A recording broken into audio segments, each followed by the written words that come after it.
खुदावंद यीशु मसीह के बाबरकत नाम में फ़ज़ल टेलीविज़न के तमाम नाजरीन को पादरी रियाज मलिक का बहुत बहुत सलाम।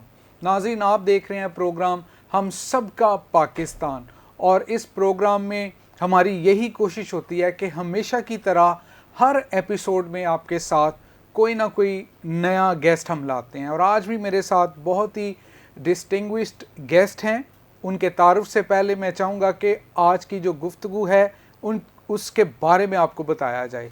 नाज़रीन, जिस तरह आप जानते हैं कि ना सिर्फ मुल्क पाकिस्तान में बल्कि पूरी दुनिया को कोरोना वायरस की वजह से जो तब्दीलियां आई हैं और इस वायरस ने किस तरह इस दुनिया को घेर रखा है, आज हम इसके ऊपर बात करेंगे।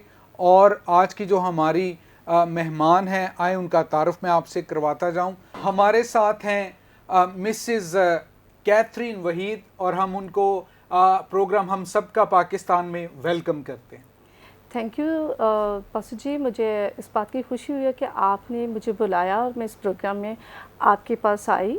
और आज जो हम शेयरिंग करेंगे खुदावंद के फजल से, हम उन पेरेंट्स के साथ बात करने को जो कि परेशान हैं। और इस टाइम में मैं सोचती हूँ कि स्टडी को लेके हर फर्द परेशान है। बिकॉज़ मैं भी एक टीचर हूँ और मैं इस चीज़ के लिए परेशान हूँ कि बच्चों को किस तरह से स्टडी करवाई जाए।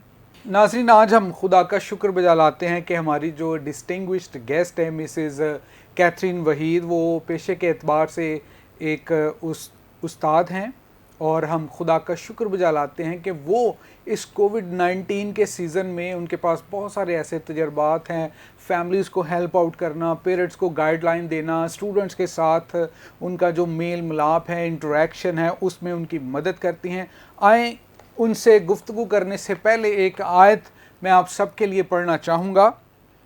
इमसाल की किताब में से उसका 22 बाब और उसकी 6 आयत है। नाजरीन, लड़के की उस राह में तरबियत कर जिस पर उसे जाना है, वो बूढ़ा होकर भी उससे नहीं मुड़ेगा।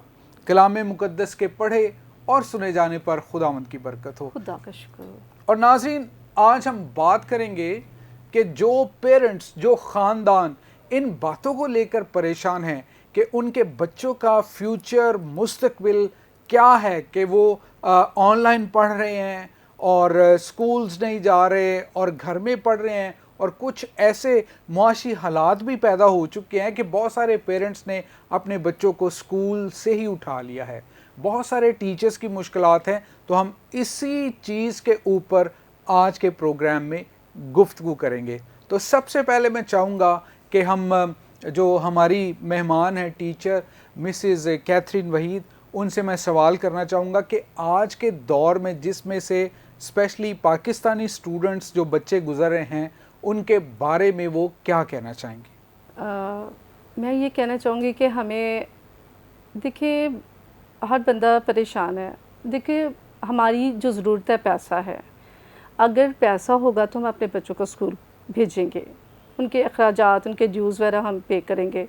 तो ऐसा है कि इस टाइम पे कुछ जो हमारे सोर्स हैं, कुछ घर में बैठ के ख़वातीन काम कर रही हैं, तो उनसे भी हमें कुछ अर्न हो रहा है।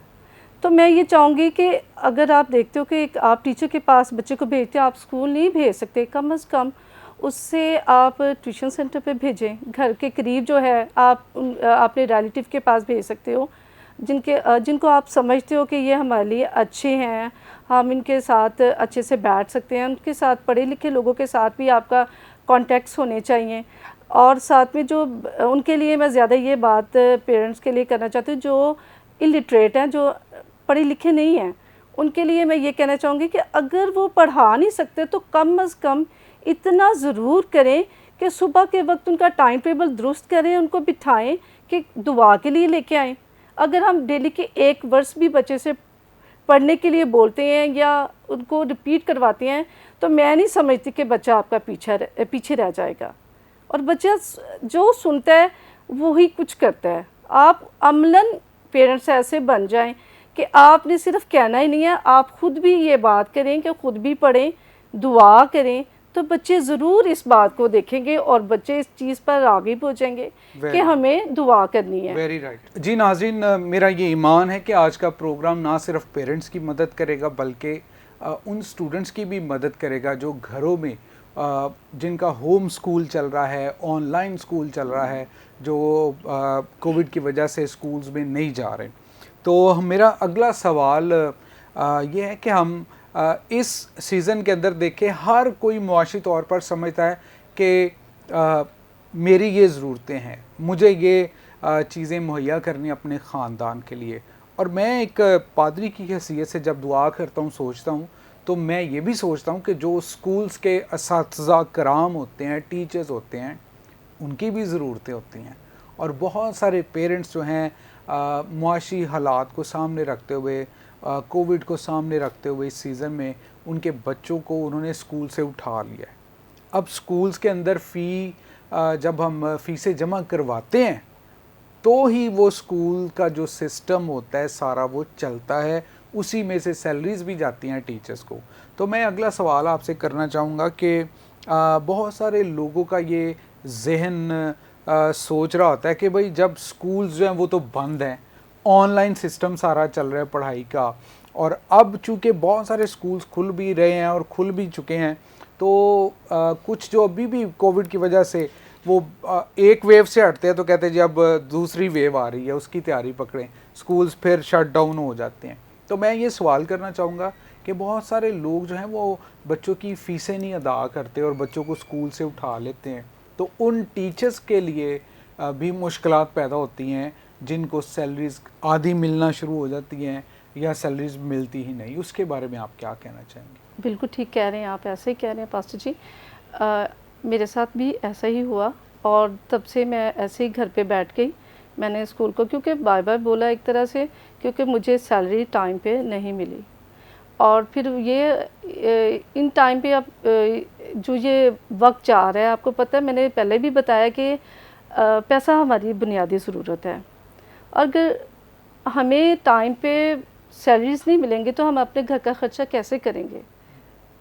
तो मैं ये कहना चाहूँगी कि पेरेंट्स इस बात को ये समझें कि हमें स्कूल में पे करना है। देखिए, ऑनलाइन अगर काम मिल रहा है उसके लिए थोड़ी सी प्रॉब्लम तो हो रही हैं, लेकिन बच्चे, मैं नहीं समझती कि उनको कंप्यूटर ऑपरेट नहीं करना आ रहा, या मोबाइल उनको ऑपरेट करना नहीं आ रहा, या वो लैपटॉप ऑपरेट नहीं कर सकते। मैं ऐसा नहीं समझती हूँ, बच्चे कर सकते हैं, बच्चों को समझ है। हाँ, ये ज़रूर है कि आप उनको चेक करें कि आया बच्चे ऑनलाइन काम ही कर रहे हैं या अदर एक्टिविटीज़ में तो नहीं वो इन्वॉल्व हो चुके हैं।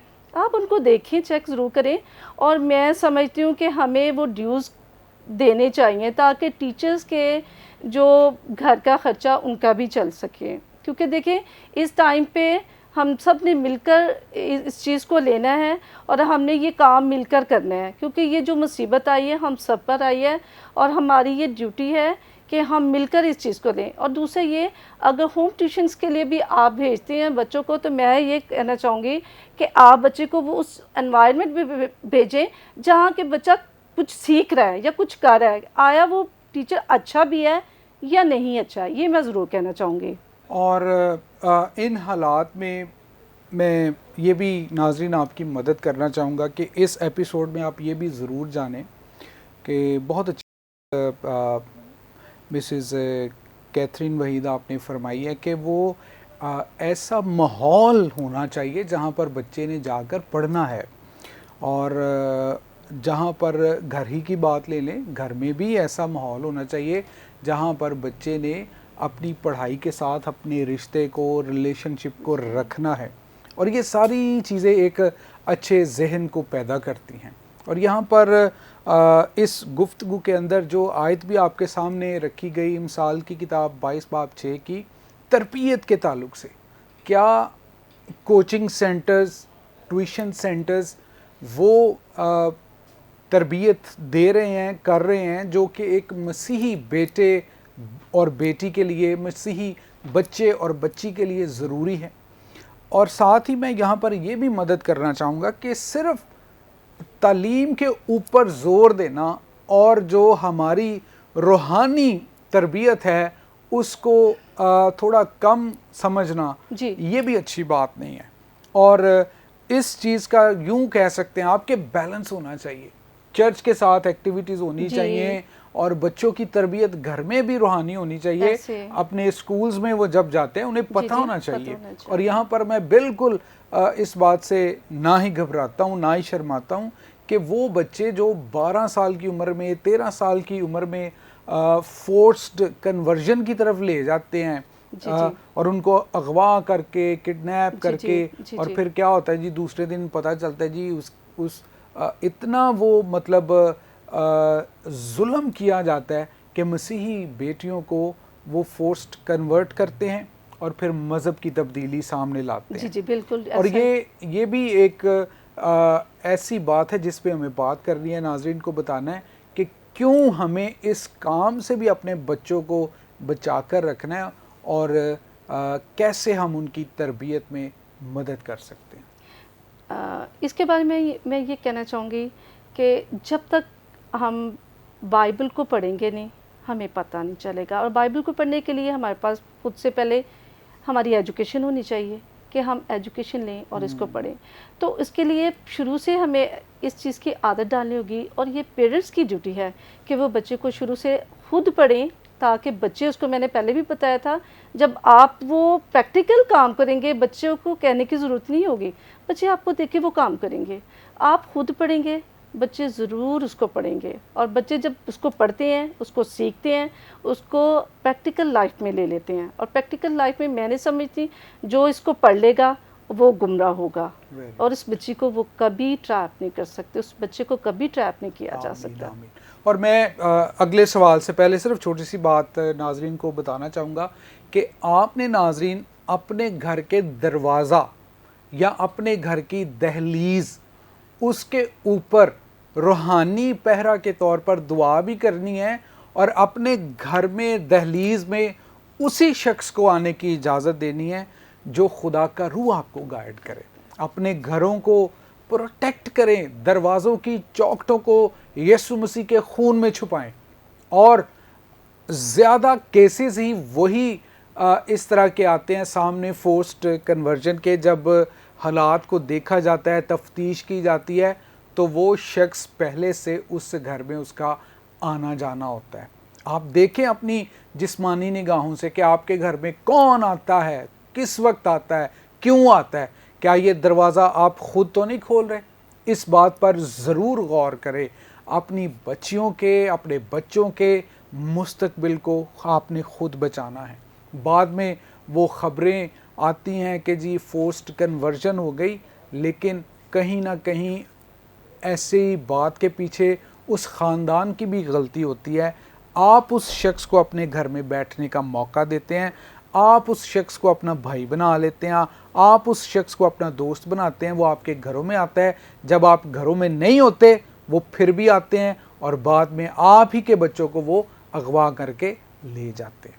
मेरा अगला सवाल ये है कि आप नाजरीन को कोई ऐसी मिसाल, चाहे वो एक दे, दो दे, ज़रूर बताएं टीचर साहिबा, के ऐसी मिसाल जिसमें बच्चे का दिल ही नहीं कर रहा पढ़ाई की तरफ, वो मुतवज्जो ही नहीं हो रहा, लेकिन आपने अपने स्किल्स को, अपने एक्सपीरियंस को इस्तेमाल किया और दुआ भी की और खुदा ने वो बच्चे का दिल जो है वो पढ़ाई की तरफ लगाया। इसके बारे में मैं ये कहना चाहूँगी, ये भी ख़ास जो पैगाम है माओं के लिए हैं। मैं कहती हूँ जिस घर की माएँ जाग रही हैं वो घराना कभी भी सो नहीं सकता। माएँ सुबह उठने की आदत डालें, सबसे पहले अपना टाइम टेबल दुरुस्त करें, नाश्ते की आदत बच्चों को टाइम से डालें कि वो नाश्ता करें और साथ मिलकर करें, और उस पर दुआ लाजमी। मैं जब भी करती हूँ, बच्चा अगर नहीं भी दुआ करना चाहता, मैं उसका हाथ पकड़ लेती हूँ कि बेटा आपने इस पर दुआ करनी है, खाने पे दुआ करें बेटा। दुआ कि एक दफ़ा नहीं करेगा, दो दफ़ा नहीं करेगा, आखिर को वो बच्चा आपकी बात सुनेगा। और आप पहले, मैंने कहा कि जो भी काम आपने करना है आपने प्रैक्टिकल करना है। आपने खुद दुआ करनी है तो बच्चा आपको देख के उसको आदत होगी कि मेरी माँ ऐसा कर रही है और मुझे ऐसा करना है, बच्चा ज़रूर करेगा। और दूसरी बात ये है कि मैं एक ख़ास चीज़ जो मेरे प्रैक्टिकल में आई है और आज मैं आपके साथ शेयर कर रही हूँ, मेरी बाजी हैं जो कि मेरी बड़ी सिस्टर, वो फोत हो चुकी हैं। वो पढ़ी लिखी नहीं थी, लेकिन बच्चों को बहुत अच्छे स्कूल में उन्होंने एडमिशन करवाया। जैसे एक माँ की ख्वाहिश होती है, तो उन पे पूरा खर्च करती थी। लेकिन बाजी पढ़ी लिखी नहीं थी, लेकिन बाजी में एक ख़ास क्वालिटी ये थी कि बाजी अपने बच्चों को, जब वो आते थे स्कूल से, बाजी उनके बैग्स लेके उनकी कॉपीज़ को चेक करना, उनकी किताबों को चेक करना, और उनको खुद एक टीचर की तरह उनको गाइड किया करती थी और कहती थी कि मैं ये सारा कुछ पढ़ लेती हूँ और मुझे ये सारी समझ आ रही है, जो ये आपने लिखा, जो पढ़ा है, और ये मैं आपसे थोड़ी देर बाद इसको सुनूंगी और आप ये सारा काम याद करें। और बच्चे डर के वो सारा काम याद कर लिया करते थे और बाद में अपनी माँ को सुनाने के लिए आते थे। तो मैं ये कहना चाहूँगी कि बच्चे आपसे ज़्यादा चालाक नहीं है, ज़्यादा होशियार नहीं है, ज़्यादा समझदार नहीं है। आप माएँ हैं और जो काम माएँ कर सकती हैं, दुनिया को कोई शख्स नहीं कर सकते। माँ में इतनी ताकत है, अगर वो अनपढ़ माँ भी है ना, तो वो अपने बच्चे के लिए अच्छा ही करेगी। और आप ये सोचें, अगर आप दुआ की तरफ रुझान करते हैं तो आप ऐसा करें, बच्चा आपको देख के बदलता जाएगा। मेरा पूरा यकीन है कि खुदावंद का हाथ हम पर बड़ा हुआ है और खुदावंद हमें चाहता है कि वो हमें बचाना चाहता है। और हमें इस चीज़ की फ़िक्र होनी चाहिए कि हम अपने बच्चों को आज इस कोविड में, जबकि हम सब परेशान भी हैं, तो हम अपने आप को दुआ की तरफ राग़िब करें। इसके साथ ही मैं एक और वाक़या भी नाज़रीन आपके सामने रखना चाहता हूँ। हाल ही में सोशल मीडिया पर एक ऐसी वीडियो वायरल हुई, शाहदरा के इलाका से एक बच्चा था, उसको मोटर मैकेनिक की शॉप के ऊपर उसका उस्ताद तशद्दुद कर रहा था और इतना सीवियर किस्म का तशद्दुद उसने किया कि वो बहुत सारे लोगों ने, मैंने भी सोशल मीडिया पर वो वीडियो क्लिप शेयर किया और साथ में ये रिक्वेस्ट भी की कि इस शख्स को फ़ौरन से पहले अरेस्ट किया जाना चाहिए। और चंद दिनों के बाद वो वीडियो इतनी वायरल हो गई कि वो बंदा, जब वीडियो वायरल हुई, घर से भी भाग गया कि उसको पता था कि अब उसके साथ क्या होना है। और जब वो अरेस्ट किया गया, फिर उसके अरेस्ट होने के बाद उस बच्चे को, उसके बाप को जब थाने में लाया गया, तो स्पेशली DIG ऑपरेशंस लाहौर के ऑफिस में उनको इनवाइट किया गया। उस बच्चे के साथ उनका इंटरव्यू हुआ, उसके बाप को भी बुलाया गया और उस इंटरव्यू के दौरान जब पूछा गया तो उस बाप ने बताया कि कोविड-19 की वजह से स्कूल्स बंद थे, पढ़ाई हो नहीं रही थी, तो हमने कहा कि चलो ये कोई हुनर सीख ले। और इतना तशद्दुद उस बच्चे पर हो रहा था कि वो चीखे मार मार कर रो रहा था। तो मैं यहाँ पर पेरेंट्स की मदद करना चाहूँगा कि कोई भी ऐसा काम, देखें, खुदावंद यीशु मसीह पर ईमान लाने के बाद कोई भी ऐसी बात मुश्किल नहीं रहती। हमें हौसले के साथ, दलेरी के साथ हालात का मुकाबला करना है। और अगर हमारे पास कोई मुआशी मुश्किलात की वजह से पैसे नहीं हैं या कोई ऐसा काम नहीं चल रहा, तो हमें थोड़ा वेट करना है। ये नहीं कि अपने बच्चों को स्कूल से उठाना है और उसको किसी दुकान पर काम के लिए छोड़ना है। ये तो मैं नहीं चाहूँगी। तो हमें इस बात के ऊपर रहना है कि हमें अपने बच्चों के मुस्तकबिल को संवारने के लिए, उनकी मदद करने के लिए अपने आप को भी तैयार करना है, ताकि वो हमारे कहने के मुताबिक अपनी ज़िंदगी को ढाले। जो आयत पढ़ी गई थी उसमें ये लिखा था कि आपने बच्चों की तरबियत ऐसे करनी है। ये नहीं लिखा था कि मुश्किल आ जाएगी तो आपने पढ़ाई छुड़वा के काम के ऊपर डाल देना है। ये बात को समझें और अपने बच्चों का फ्यूचर अपने हाथों में रखें। खुदा के बाद, दुआ के बाद उनकी मदद रहनुमाई करें और उनको किसी भी ऐसी आजमाइश में ना डालें जो उनके लिए आगे मुश्किल पैदा कर दे। और यकीनन आज की इस सारी सिटिंग के अंदर, इस प्रोग्राम के अंदर आपने बहुत सारी बरकत भी पाई होगी, आपकी मदद भी हुई होगी और खुदावंद आपके साथ हर हाल में खड़ा होता है। और मैं चाहूँगा कि इससे पहले हम प्रोग्राम ख़त्म करें, हम अपनी आज की डिस्टिंग्विश्ड गेस्ट जो कि पेशे के लिहाज से टीचर हैं, मिसेज़ कैथरीन वहीद, आखिरी बात जो आप बच्चों की तरबियत के ताल्लुक से पेरेंट्स को क्या कहना चाहेंगे प्लीज़? मैं यही कहना चाहती हूँ कि बच्चों को आप स्कूल से मत हटाएं, थोड़ा वेट कर लें। अगर एक मुसीबत आती है तो वो जाती भी है, सुबह होती है तो शाम भी होती है, और दुआ में झुक जाएं, खुदावंद से मांगे। और मैं कहती हूँ कि कितनी अच्छी वर्स है ना, लेकिन मांगो तो तुम्हें दिया जाएगा, ढूंढो तो पाओगे, खटखटाओगे तुम्हारे वास्ते खोला जाएगा। अजीज़ों, हम मांगते ही नहीं हैं तो हमें कैसे मिल जाएगा? जब हम मांगे तो हमें ज़रूर मिलेगा। और मैं ये कहना चाहूँगी कि बच्चों को ख़ास तौर पे मेरे दिल पे बोझ भी ये होता है कि मैं जब भी उनको पढ़ाने के लिए बिठाती हूँ, सबसे पहले उनसे दुआ करवाती हूँ। तो आप उनके लिए मैं एक बोझ के साथ ये बात कहना चाहती हूँ कि आप उनसे दुआ ज़रूर करवाया करें और ख़ुद भी किया करें। तो मैं नहीं कहती कि कोई मुश्किल रह जाएगी, पहाड़ मैदान हो जाएगा। मेरा तो ये कॉल है कि मैं तो ऐसा कहती हूँ कि हो जाएगा। और मुझे खुदावंद का शुक्र है कि जब मैंने देखा कि अब तो सैलरी नहीं आएगी, तो मैंने खुदा से कहा, मैंने कहा खुदावंद अब क्या होगा? तो थोड़ी देर के लिए आंखें बंद की और दुआ की, तो खुदावंद ने मुझे बताया कि बेटी मैं तेरे साथ हूँ, तू काम कर। और मैंने खुद से घर में बच्चों को पढ़ाना शुरू किया और थैंक्स गॉड मैं बच्चों की फ़ी पे करती हूँ, बच्चे मेरे स्कूल में जा रहे हैं, घर का खर्च करती हूँ। तो खुदावंद हमारे साथ है। जब हम कदम उठाएं तो खुदावंद हमें देखता है। और कहते हैं ना कि काम करो तो उसमें बरकत आती है। जब आप काम के लिए खड़े होंगे तो खुदा आपके साथ होगा, ज़रूर आपको बरकत मिलेगी। बस मैं इतना कहना चाहती हूँ। शुक्रिया। Thank you so much. बड़ी खूबसूरत आज की गुफ्तगू रही। प्रोग्राम हम सब का पाकिस्तान, और इस प्रोग्राम को जितने भी आप मेरे अज़ीज़ देख रहे हैं, हमारा यही मतलब मकसद है, दुआ भी है कि खुदावंद इस प्रोग्राम के वसीला से आपके बच्चों को ब्लेस करे, आपके ख़ानदानों को ब्लेस करे। और कभी भी हिम्मत नहीं हारनी कि आपने अपने बच्चों की पढ़ाई में किसी किस्म का खलल नहीं आने देना, कोई आपने कॉम्प्रोमाइज़ नहीं करना। और आखिर में एक बार फिर आपकी सोचों को उभारने के लिए कहना चाह रहा हूँ, आपको दलेरी के लिए कहना चाह रहा हूँ, हौसला के लिए कहना चाह रहा हूँ कि अपने घर की चौखटों पर अपनी निगाहों से, जहन से पहरा दें। किसी भी ऐसे शख्स को मत अंदर आने दें जो आपके बच्चों के लिए जिस्मानी तौर पर भेड़िया साबित हो सकता है, उनको चीर फाड़ कर खा सकता है। और यही मतलब आप बाद में समझ भी लेंगे, निकाल भी लेंगे। हमारा सिर्फ ये फ़र्ज़ है, ज़िम्मेदारी है कि हम आपको आगाही दें। आप पाकिस्तान के किसी भी कोने में बैठे हुए हैं, मसीही ख़ानदान हैं, इस प्रोग्राम को देख रहे हैं, और खुदावंद ज़रूर आपसे बात करेगा, रूहुल कुद्स ज़रूर आपकी मदद करेगा। आज यही मेरी दुआ है, आज यही मेरी आपके लिए ब्लेसिंग है कि खुदावंद आपको अपने बच्चों की तरबियत करने में मदद अता फ़रमाए, और आप दलेरी से अपने कदमों पर खड़े हों, घबराए नहीं, किसी मुश्किल से भागे नहीं। खुदावंद आपके साथ है।